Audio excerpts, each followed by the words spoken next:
welcome back to another Private channel. I'm Jacob, your Books Corner, and today we're here in my book corner, bookish corner, I guess, and I'm trying out a few different places to film and stuff, so bear with me as we figure out a place. With that being said, let's talk about all the books I've read in July. To be fair, I'm really impressed with the amount of pages I read, the amount of books I read. We're going to talk about some stats. I do love how Storygraph has this beautiful stat page that they make now for every month, so you can go back and you can look at your previous stat pages and kind of wrap everything up amazingly. And so we're going to take a look at everything going on here. Bear with me as I crop it and make it, all different and stuff. But first, let's talk about how many books I read, the pages I read, and the average ratings and stuff. The books I read 37 books this month, which is fucking insane in my opinion. It equated to 9,376 pages, which is also really, really good. But to be fair, I feel like that is a bit low, which we'll talk about in a minute, the reason why I think it's a bit low. My average star rating was a 3.75, which I also don't know if that's too high or too low. Did I give out too many fives? Did I give out too less of fives? I'm not really sure,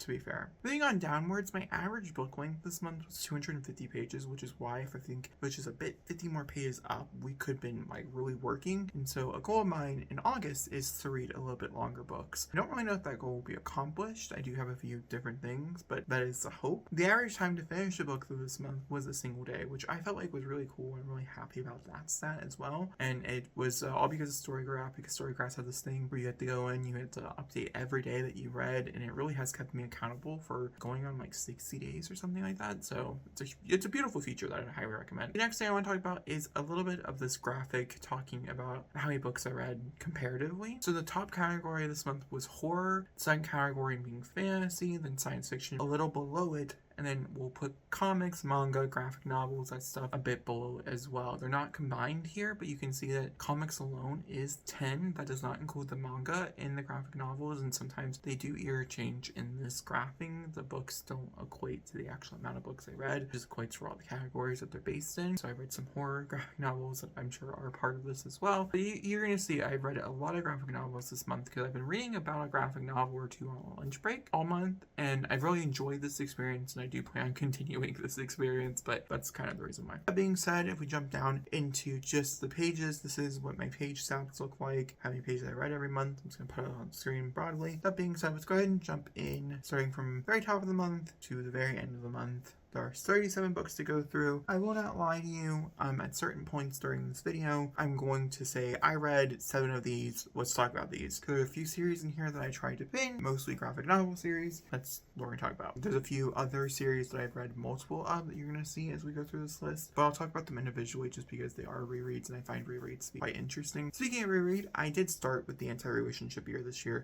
this time around by Katie Weismer. I can't remember why I want to pick up Joanna and Miller's book, but I'm so happy that I did. It still says a 5-star. It still is a top recommendation in my opinion when recommending romances to people. I think Miller is still one of my favorite book boyfriends, and it's just a phenomenal read. I'm so happy that it's written. I'm so excited for Gracie's book, and maybe that's the reason why I picked it up. But it's a 5-star. That stars Jo as between her freshman and senior year of college. During her freshman year, we are aware that something horrible happened, and it has changed her, and so we're following both. It is both a friendship to lover and a bad boy romance. Both those are asterisks. Next, I read Influencer by Adam Cersei. Caress. I don't know how to pronounce the last name. This is the same person who did Clowns in the Cornfield, so I was really excited to pick it up and read it, and I really didn't like it. I didn't like it really at all. I gave it a 3.25. It's kind of basic. It opens with a family being murdered and us jumping into the killer's point of view, and that's all I'll really tell you about it. The book itself, I don't think comes out for a little bit, but I got an e-arc, and it was just okay. It was just okay.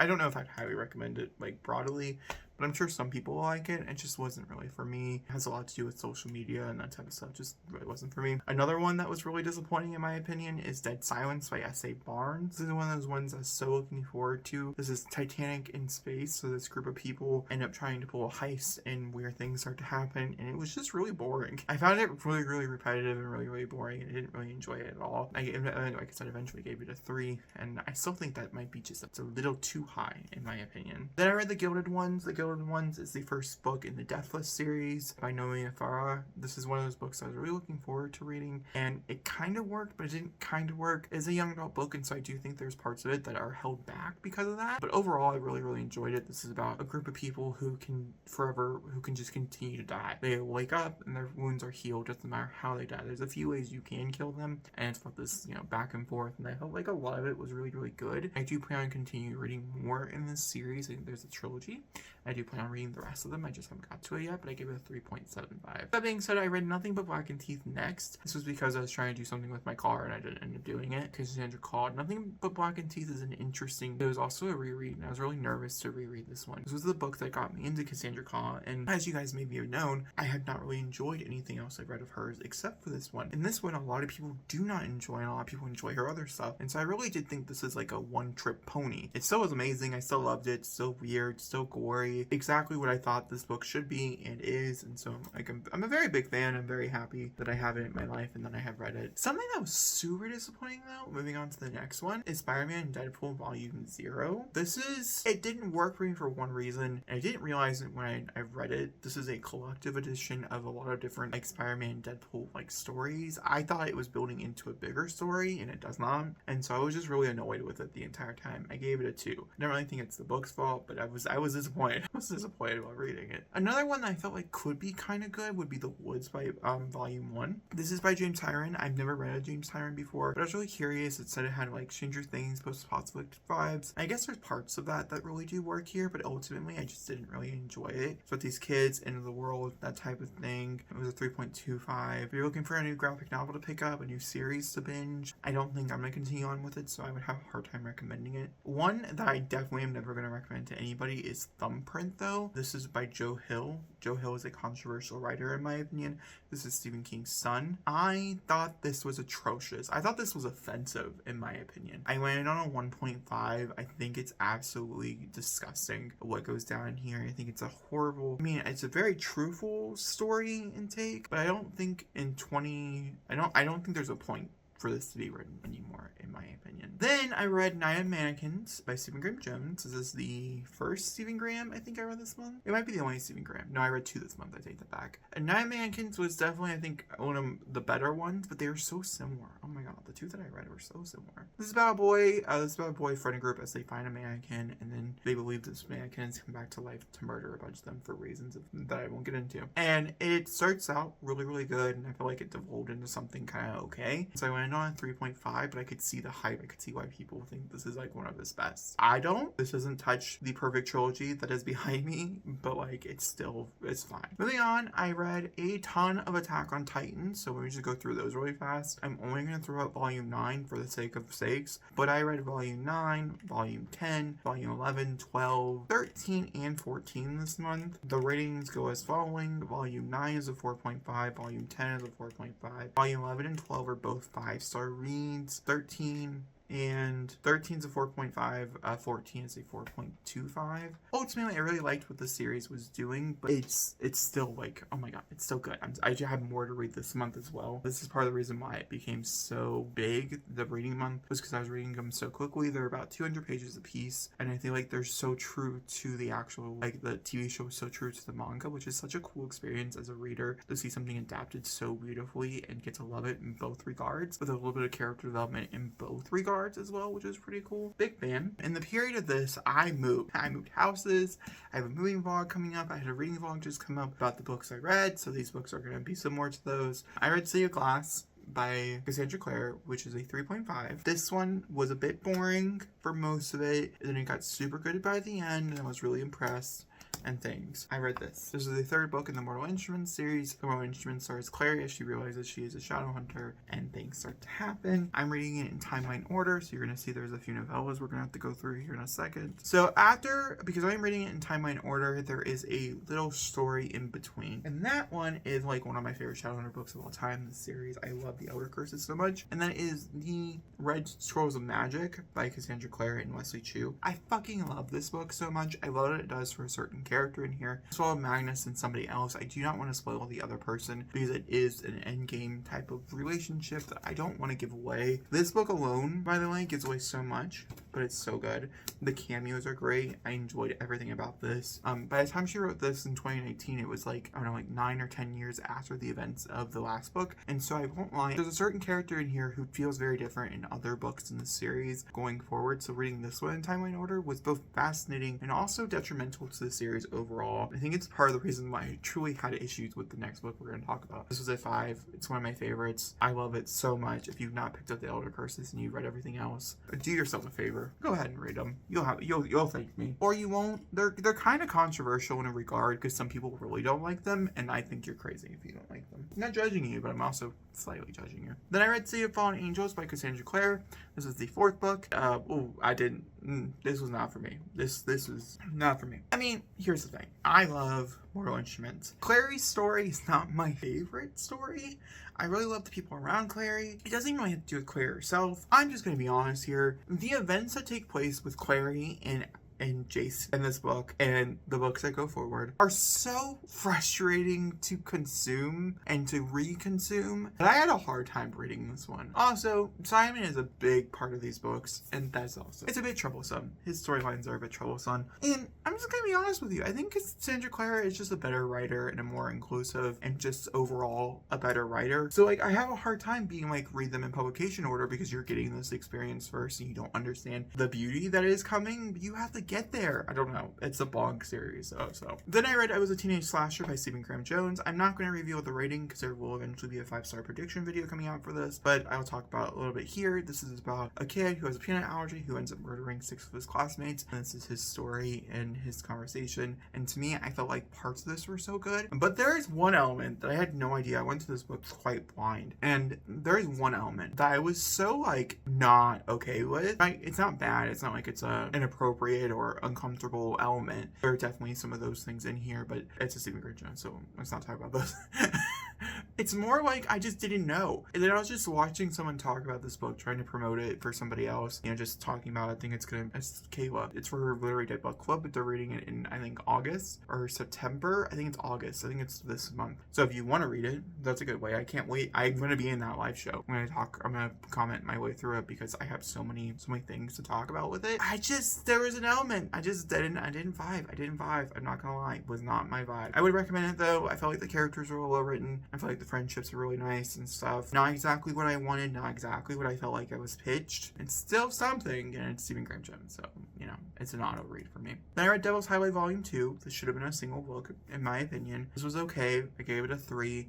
I felt like it was just fine. The first volume is about them trying to stop these truckers from trafficking these women. The second one kind of goes off the rails, in my opinion. Then I read 2 X-Men Hellfire Galas. So I'm only going to put up the first cover because I think it's prettier. The second one is like 300 pages longer. And it's called the Red Carpet Edition, and I did rate that one. The first one, me and my fiance literally just kind of shit talked the whole way through and just like reviewed everybody's outfit. The second one I actually did read and quite enjoyed parts of it. I didn't love it. And then I also read The Deep Dark by Molly Knox Ozenberg. The Deep Dark is really interesting. I had a lot of thoughts and opinions about this one because I think elements of this work, but elements of this do not work at all in my opinion. This is a 4.25. This is by the same author who wrote Girl from the Sea, but also the Witch Boys series. Both books I enjoyed. I've only read a few of the Witch Boys, but I've enjoyed parts of that element, and I expected some stuff here. As well as our main character, who is trans, and then also this girl that they end up like really liking when they're kids, who ends up showing back up. It follows a few other things, but I really liked, my favorite part about it was the integration of color into something that's so, like, most of the book is this color. I felt like the parallels and stuff are done so well. The artwork here is really it's just truly what's stellar. I think the author, I think they do it as well. And they did such a good job with it as well. Obviously, the diversity and the representation is phenomenal. That seems to be the case for everything this is author writes, so I have nothing to say there. It's just some plot elements I don't think really work. There's an element in here, I don't want to spoil it because it's pretty important and it's kind of like a reveal. That I understand understood the point of it. I just don't think it truly came across how I think the author wanted it to. Still, I'd highly recommend. I gave it a 4.25. Overall, very well done, and I think a lot of people will absolutely adore this, and it might be a favorite of the year. If you're interested in the author or any of the things I've talked about, I'd recommend. Has some really good mental health rep in it as well. Then I read City of Lost Souls by Cassandra Clare. Once again, I went through a kick. I did not read City on Fire, okay? It's on August TBR. We'll talk about that in August. City of Lost Souls by Cassandra Clare is a 4.5. This was one point my favorite Shadowhunter book of all time. I really don't know where I came up with this. I think it's because I saw like 6 bad reviews and I was like, no bitch, this is my favorite book. You can't hate on my favorite Shadowhunter book. It's not. It's just, like, it's fine. Like, it's a good book. I really like it. I really like a lot of elements of it. There's barely any actual action. It's just plot, which is what a lot of people complain about. There's just, like, nothing that happens in it. It's definitely, like, a middle book syndrome. But my biggest complaint, and the reason why it is not a 5, is both the ending, if you know, you know, but also the opening. If you know, you know. And no. I read one from the Bane Chronicles. I'm not going to put it on the screen. This is the voicemail of Magnus Bane. I can't really tell you about it. It's a direct spoiler for the book that I just read. It's basically just a little continuation. It's 15 pages. I go to 4.5.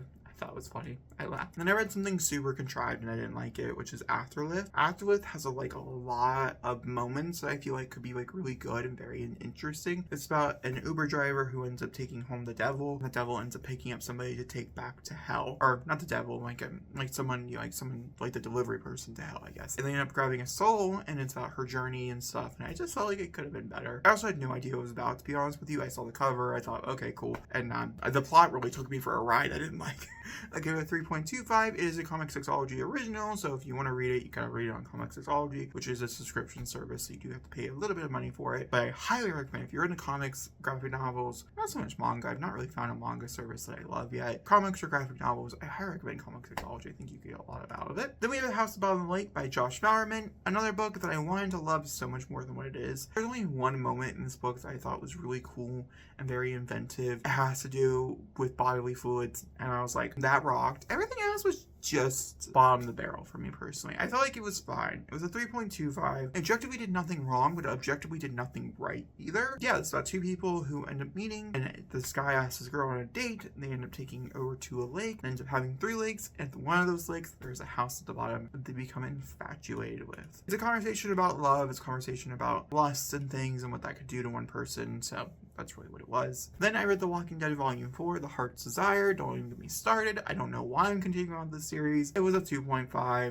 don't like it. I will continue. Say what you want. I don't like it though. Then I read Deadpool Samurai Volume 1 while I was walking through Walmart one day. I'm not even joking. I gave it a 4. I felt like it was really fun. This is Deadpool going over to Tokyo. There's really no good reason why he goes. And then he joins the Avengers in Tokyo, which you can say what you want about. It is a manga, which was pretty cool. And like I said, I enjoyed myself while reading it, so I got a 4. I read Horror Store by Grady Hendrix. I think this is the official first Grady Hendrix that I finished, and I gave it a 2.75. I thought it was bad. I really didn't like Horror Store. There is a little bit of a hint for a sequel at the end that I would not read. That sounded more terrifying than everything I just read. I found Horror Store to be quite boring, and because I've read quite a few different retail therapy type of stuff, I actually think this is the weakest one, like, that I've read. Like, no, I didn't like it. Then I read Deadpool Kills the Marvel Universe. I read this before. This simply is what the title states. I gave it a 4. I felt like several elements that work. I just don't think there's enough that they do with it. I think there's so many cool things you can do with this concept, and I personally don't think it goes far enough for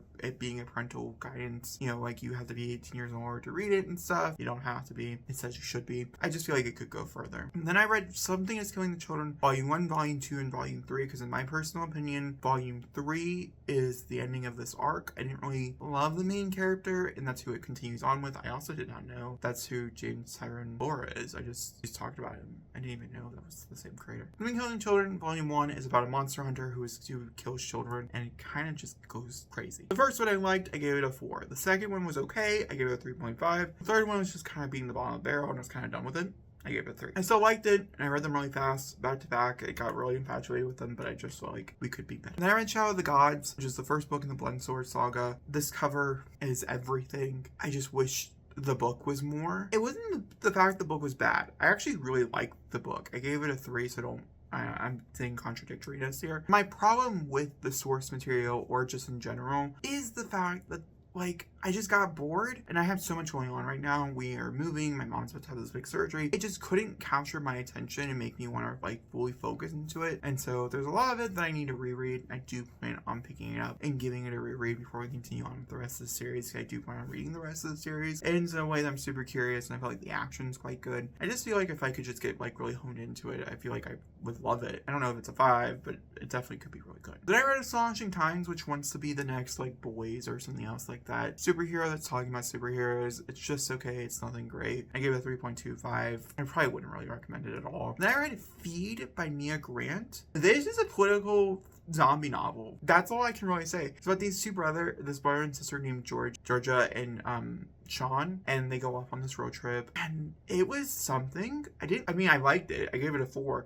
Objectively, I enjoyed the whole thing, but like I'm still not 100% sure what I felt like the opening was so good for it to kind of cluster, in my opinion. But overall, those are the 37 books that I read in the month of July. I have no plans of reading 30 more books in August, but I also said that about July, so who really knows where my brain is going? I don't. Do you? I really don't. That being said, I hope you guys enjoyed. I'll tell you how next time. Thank you for watching, and